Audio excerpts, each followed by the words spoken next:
Pues comenzamos el tema nuevo, que es el de las crisis de las democracias y las dictaduras totalitarias. Aquí lo que vamos a ver es todo lo que sucede en Europa desde finales de la Primera Guerra Mundial hasta que se inicia la Segunda. Los países demócratas y sus crisis, como Francia y el Reino Unido, y aquellos estados en los que va a triunfar los totalitarismos, como Alemania e Italia.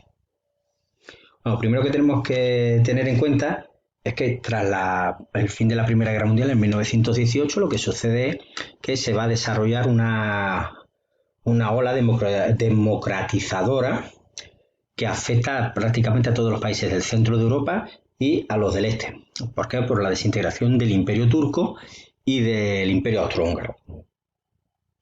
Vamos a ver países como Alemania o Austria, o por ejemplo la creación de otros nuevos como Checoslovaquia, que van a abrazar pues esos nuevos sistemas parlamentarios. Si os acordáis, hasta ahora hemos visto que Alemania tenía como cabeza de su gobierno al Kaiser o del Estado. En Austria teníamos al emperador, el emperador de Austro-Hungría.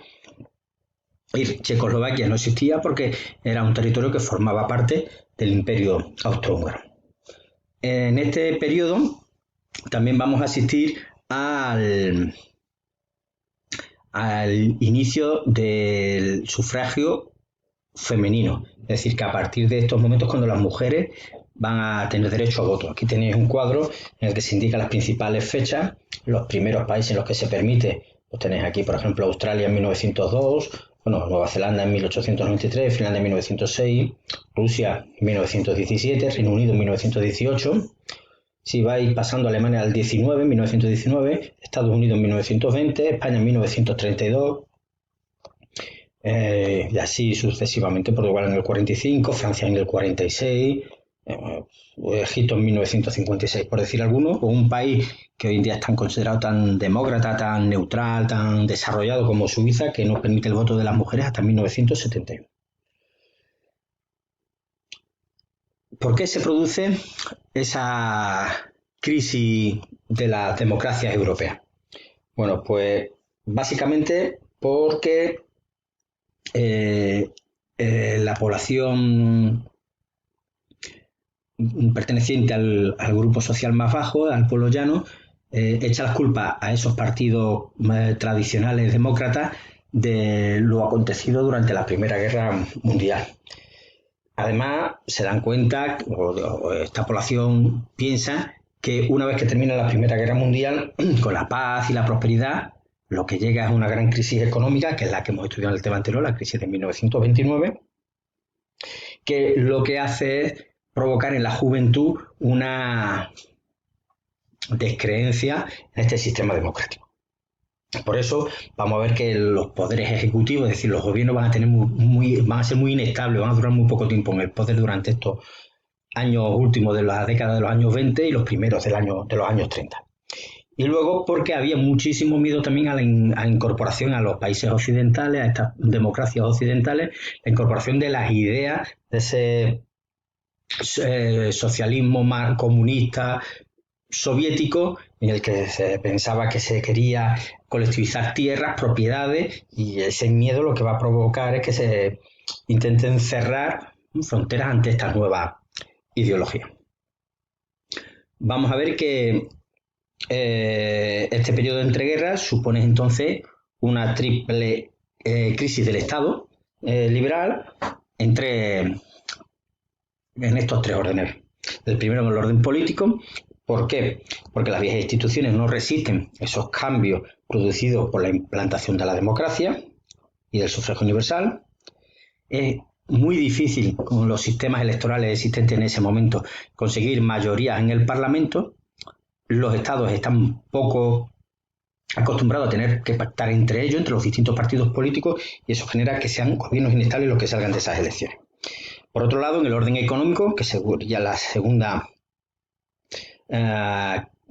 tipo de crisis que se da en este Estado democrático liberal, sería en el orden económico.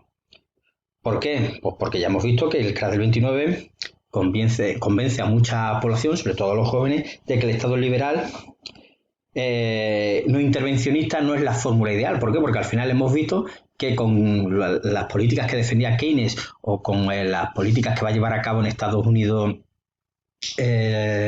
Roosevelt, el New Deal, pues estamos viendo que al final el Estado debe de intervenir en la economía. Por lo tanto, eso que pregonaba anteriormente, esas ideas liberales de que el Estado no debe intervenir en la economía, se ve ante una gran crisis que no es fiable.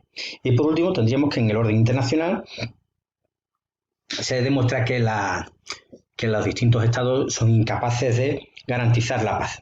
Incluso creando una institución nueva como era la Sociedad de Naciones, se dan cuenta de que pasan los años y la Sociedad de Naciones no evita ningún nuevo conflicto, como por ejemplo los que van a suceder en el este asiático o más cerca a nosotros en la península ibérica, en España, con la guerra civil, en la que esa Sociedad de Naciones no aporta absolutamente nada.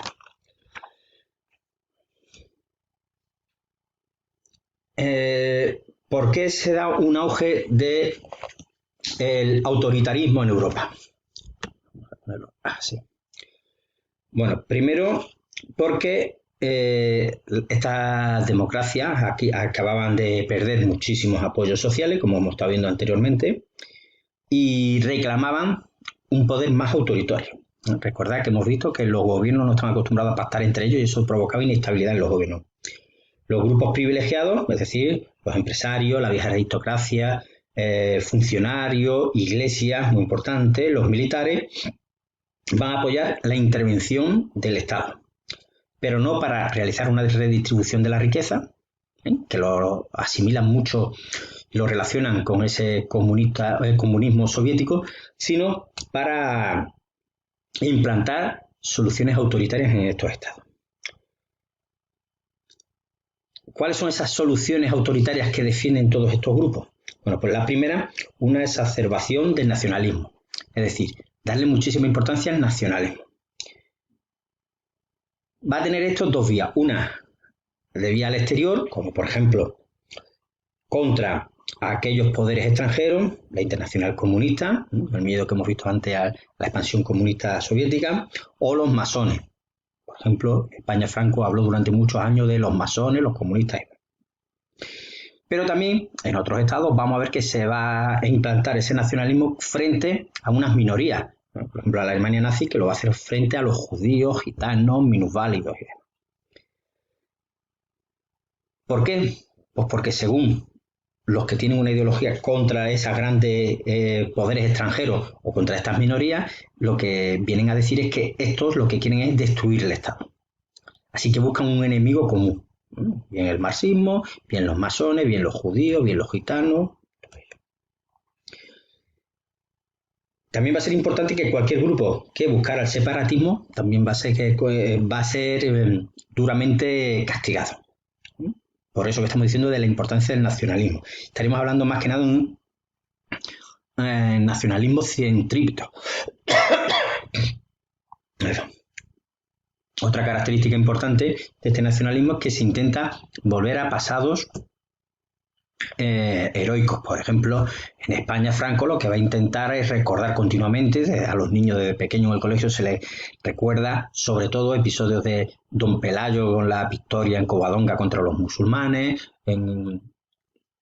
en el 722, o por ejemplo los distintos enfrentamientos del CID contra los musulmanes, obviando que el CID era un mercenario que lo mismo luchaba contra musulmanes que contra cristianos, dependiendo del que más le pagara, o sobre todo haciendo hincapié en la importancia que tuvieron los reyes católicos por la unidad territorial de Castilla y Aragón, por la expulsión que hicieron de los judíos, por la expulsión de los musulmanes granadinos, por permitir esa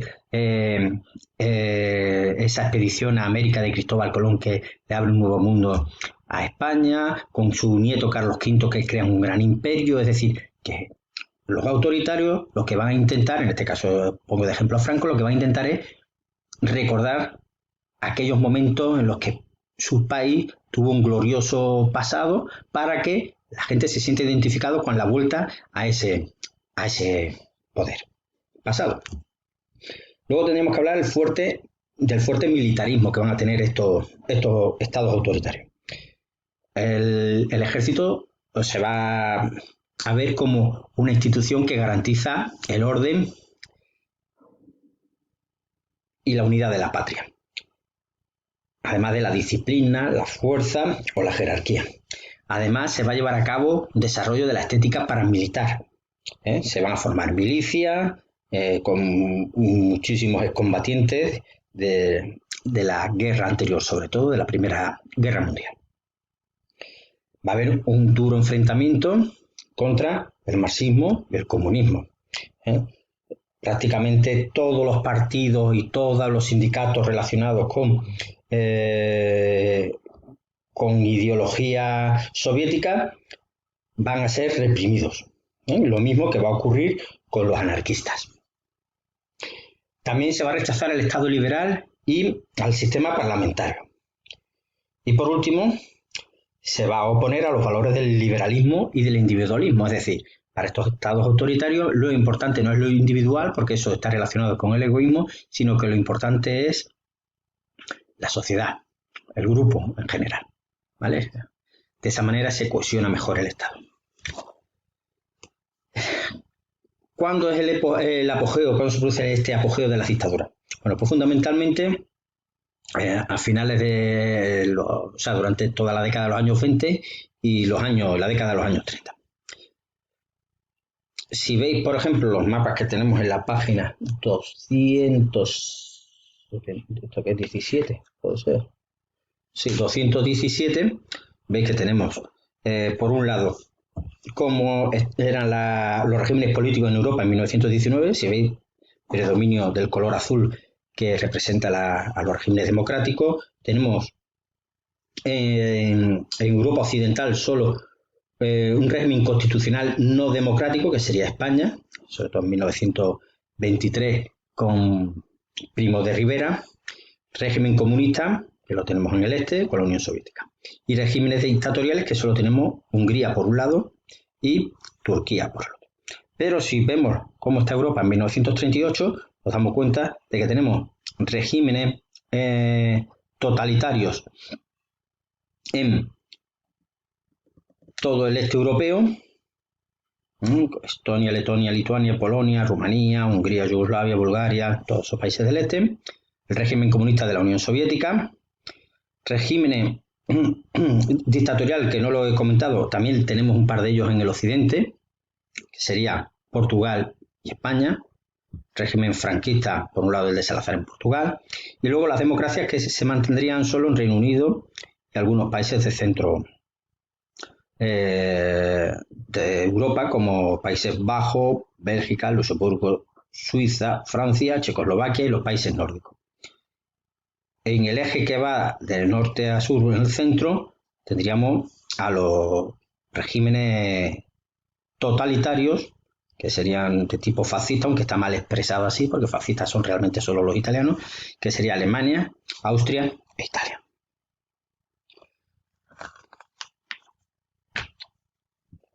¿Qué es lo que vamos a ver en el siguiente punto? Pues lo que vamos a ver es la República de Weimar, que es el nombre que se le da a Alemania en los años que van desde el final de la Primera Guerra Mundial hasta el ascenso de Hitler al poder, y del resto de las democracias occidentales, que en este caso serían Reino Unido y Francia. Vamos a comenzar con la democracia en Alemania, con la República de Weimar. Bueno, el caso es que cuando pierden la Primera Guerra Mundial los alemanes, pues el Kaiser tiene que abdicar, el Kaiser Guillermo II, y tenemos que pasamos de un imperio, tenemos que pasar a un nuevo sistema político. El que se va a instaurar es el de la República, que va a estar presidida por Friedrich Ebert. Tal como se instaura este sistema democrático en Alemania, la llamada República de Weimar, nos vamos a encontrar con que va a haber insurrecciones contra ella, que van a estar llevadas a cabo básicamente por Liebknecht y por Rosa Luxemburg. Es necesario, para reprimir estas insurrecciones que son de corte comunista, necesaria la intervención del ejército y de grupos paramilitares nacionalistas. En 1919 se van a celebrar unas elecciones para crear una constitución, es decir, son elecciones constituyentes, para hacer una asamblea constituyente, mejor dicho, que van a proclamar una constitución en la ciudad de Weimar, de ahí que se le llame la República de Weimar, donde se va a realizar esa constitución. Alemania va a ser considerada a partir de este momento, así lo dice su constitución, un sistema republicano de carácter federal, democrático y semipresidencialista. Fue una constitución muy avanzada para su tiempo y concedía numerosos derechos sociales. El problema, pues que con el sistema electoral que se instaura en esa constitución de Weimar, lo que va a ocurrir es que no van a salir partidos fuertes o gobiernos fuertes de las elecciones, sino que va a ser necesario siempre la actividad negociadora entre los distintos partidos para formar gobierno. Y claro, lo que va a suceder es que van a surgir a los lados siempre, al no llegar a tener estados o gobiernos estables, van a surgir en los extremos partidos que intentan derrocar esa democracia, tanto por la extrema derecha como por la izquierda. ¿Por qué hay ese ambiente hostil contra la República de Weimar? Primero, por la crisis económica que se va a expandir a partir del 29, pero que antes ya la había sufrido Alemania. Por ejemplo, tras la caída, si os acordáis, tras la derrota de la Primera Guerra Mundial, tiene que hacer frente a unas reparaciones de guerra muy fuertes que tiene que pagar a Francia, que va a sumir a Alemania en una gran crisis. Como consecuencia va a tener muchos grupos sociales en contra de la democracia por haber aceptado eso. Y luego tenemos que el Tratado de Versalles, además, está mal visto prácticamente por buena parte de la población. Y ahí es donde va a llevar los partidos de extrema derecha, sobre todo, a obtener un nicho de votos muy importante. En ello lo que quiere hacer hincapié es que la democracia alemana, esos representantes que ahora firman la Constitución de Weimar, fueron también los que firmaron, aunque fuera realmente el emperador Guillermo II, ellos son los culpables de tener que hacer frente al pago de esas reparaciones y a la humillación que supuso el Tratado de Versalles de la Primera Guerra Mundial. Además, a todo esto hay que unirle una subida enorme de precios después de la Primera Guerra Mundial, una hiperinflación, que es como se le llama, y eso va a provocar que al final por la parte extrema derecha aparezca un personaje que había sido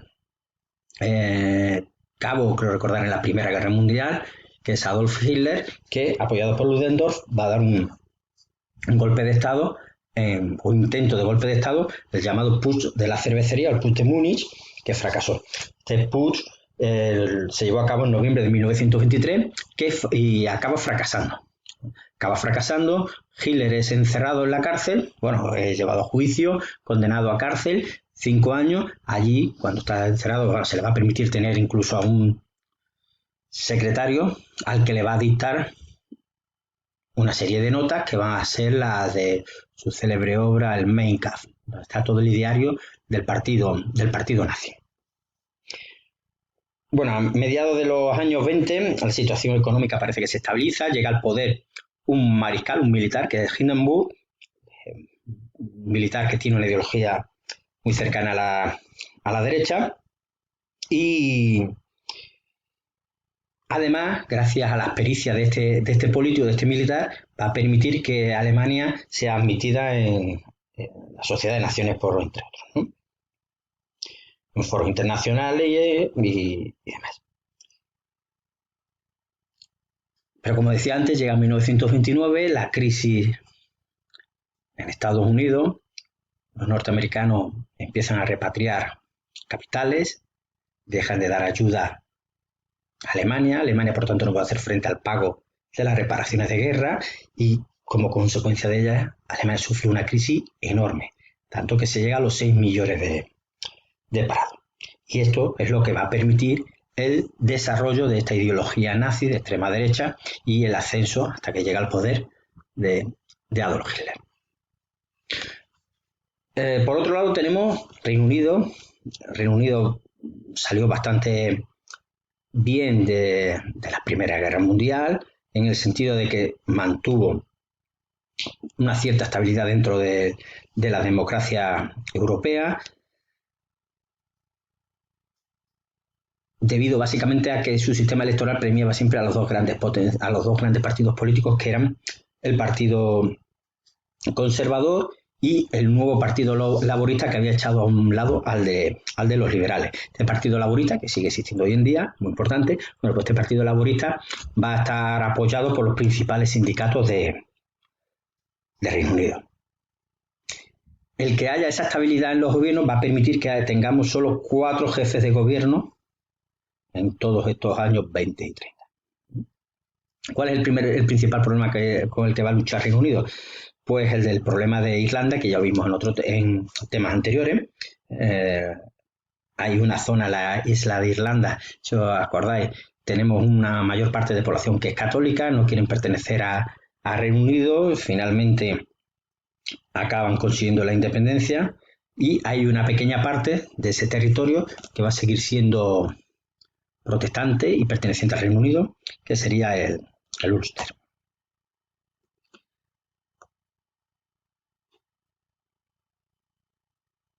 Francia, que sería la última de las democracias que vamos a ver. Lo único que tenemos que ver aquí es recordar que tras la Primera Guerra Mundial su economía estaba prácticamente destruida, por eso van a querer hacer su gobernante un gran hincapié en que Alemania se debe hacer cargo y responsable de haber realizado esa guerra, que tiene que hacer frente a unas reparaciones de guerra muy duras y prácticamente toda su economía se va a basar en ello. Se va a basar en el pago, en recibir ese pago de las reparaciones de guerra que tiene que hacer Alemania. Si recordáis, Alemania, a través de planes económicos norteamericanos como el Plan Days, recibe préstamos de Estados Unidos y con ese dinero paga parte de las reparaciones de guerra que le debe a Francia y a Inglaterra, sobre todo a Francia. En el momento en que entramos en esta época de crisis del 29, lógicamente ya hemos visto que Estados Unidos deja de hacer préstamos a Alemania, por lo tanto no puede hacer frente a esos pagos a Francia, llegando esa crisis del 29 al territorio francés. En 1936, Francia se va a imponer una unión de partidos de izquierda en unas elecciones, que es la del Frente Popular, que gana el año 36, y en el que se van a llevar a cabo algunas reformas de tipo social y laboral, y que finalmente la característica fundamental es que a partir de los últimos años de la década se van a dedicar a llevar a cabo una política de rearme frente al peligro nazi. Un rearme que lleva al final de los años 30, pero hay que recordar que en España se está produciendo una guerra civil del año 36 al 39 y tanto Reino Unido como Francia, dos de las democracias que estamos viendo, no van a apoyar al bando republicano, que es otra democracia. En cambio, ya lo veréis el año que viene, lo que la Alemania nazi, uno de los regímenes autoritarios que van a aparecer ahora, pues sí que va a apoyar al otro bando, que es el de los sublevados de Franco. Pues ya lo dejamos por hoy, continuamos el próximo día con el totalitarismo, con el movimiento fascista en Italia y con el movimiento nazi en Alemania.